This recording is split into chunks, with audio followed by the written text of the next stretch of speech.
You know, when we see that, for example, fortunately the shilling is in a better space than it was last year. But if the shilling is devaluating again, then we need to unfortunately raise our prices, because otherwise we're loss-making, and then we can't sustain that business, and we can't sustain the jobs.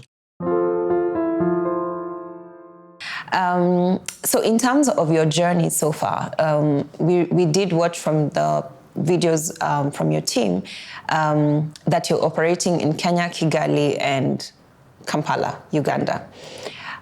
Why these three markets? You started from Kenya. Why did you branch into those other two? Why those two in particular? Yeah, so indeed we started in Kenya, of course, and then our vision is to build a Pan-African business. So from the start, when we set up our business in Kenya, we have been thinking about systems, ERP system, for example, our setup in the assembly, our supply chain towards Asia, to do this in a way that it could be scaled to many countries in Africa. Of course, this is going to take time, but having our what we call hub and head offices in Kenya, it is logical to look at the countries around Kenya, who are also part of the East African community. And then, of course, Uganda is very much a two-wheeler, especially Kampala, a two-wheeler city. So what we also do is, and we're quite practical guys, we take our bikes to a city, and like we did in Kampala, and we just cycle there. And then you find out whether it's suitable, how people respond, how do all those bodas respond.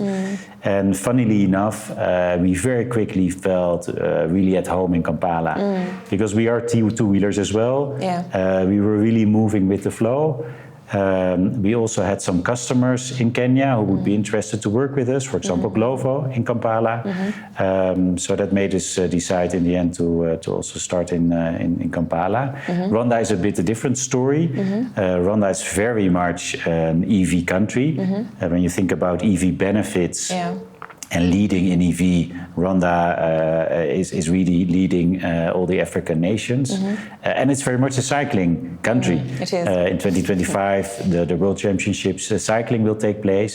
So for us, it was also a very logical choice to start in Rwanda, in Kigali. Awesome. And of course, we needed to adjust our bicycles a bit. And that's, I think, also the benefit of electric bicycles. It's a very mature product.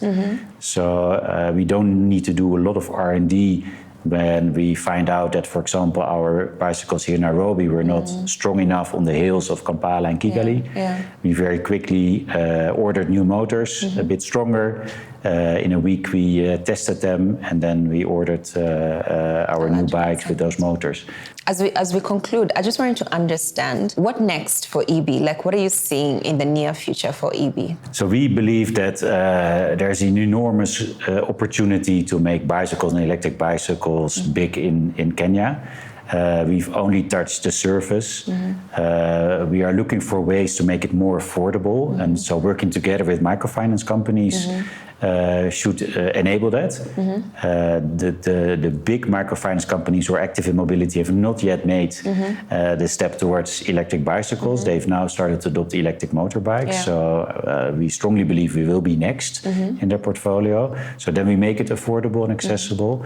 And when it comes to our own fleet riders, we're going to expand that fleet, because there is enormous demand for what we're doing, both from a job perspective, but also from all the businesses who are now using bodas for last mile deliveries. So that fleet is going to grow and expand quickly. But as I mentioned before, we want to expand to other markets as well. And you just expanded to Mombasa, right? So within Kenya, we have a city approach so far. But I'm convinced the example I gave about women sitting next to the road in the countryside, that there's a huge opportunity to unlock countryside bicycles. So we've started to work together with a couple of organizations. One of them is Mama Cycling and GIZ to support a rollout into the countryside. Yeah. And especially there, it's the service and the spare parts which are important. And these are just the first steps we're making. But when I look in the next years for Kenya, it is the rollout into all counties where we see opportunities. Great. Speaking of opportunities, I'm told that there could be opportunities for young people who could be following us and listening. Please go ahead and speak to those. Yeah, so we've been talking a lot about jobs in last mile deliveries, but of course we also have lots of mechanics. And within those mechanics role, we really focus on young people and women again. Yeah. We are looking for people with an engineering background, both mechanic and electrical engineering. And provide internships. So far we have 3 to 4 internships every 3 months. People with different backgrounds from different universities.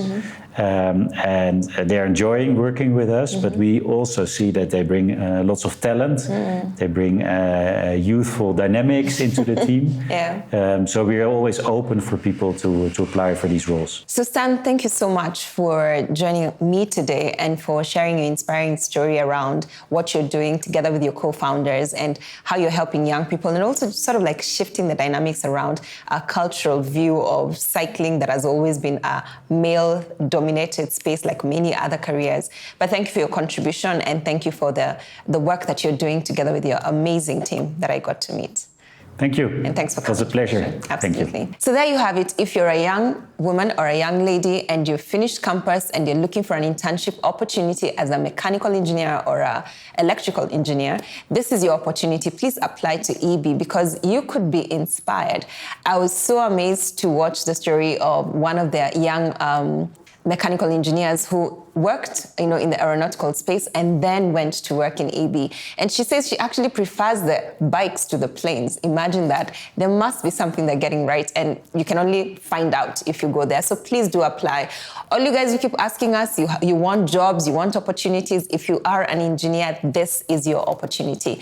And that's what we intend to continue doing on this show, to not just inspire you as an innovator or as an entrepreneur, but to showcase what people are doing out there. Because like I've said many times before, many of us have ideas. You have innovations in your mind, but they will only remain in your mind until you get out and actually implement them, try them. What's the worst that could happen? You get to learn something and grow. My name is Stella Bagonko, co-founder and CEO, Jacobs Ladder Africa, and this is Green Jobs Africa.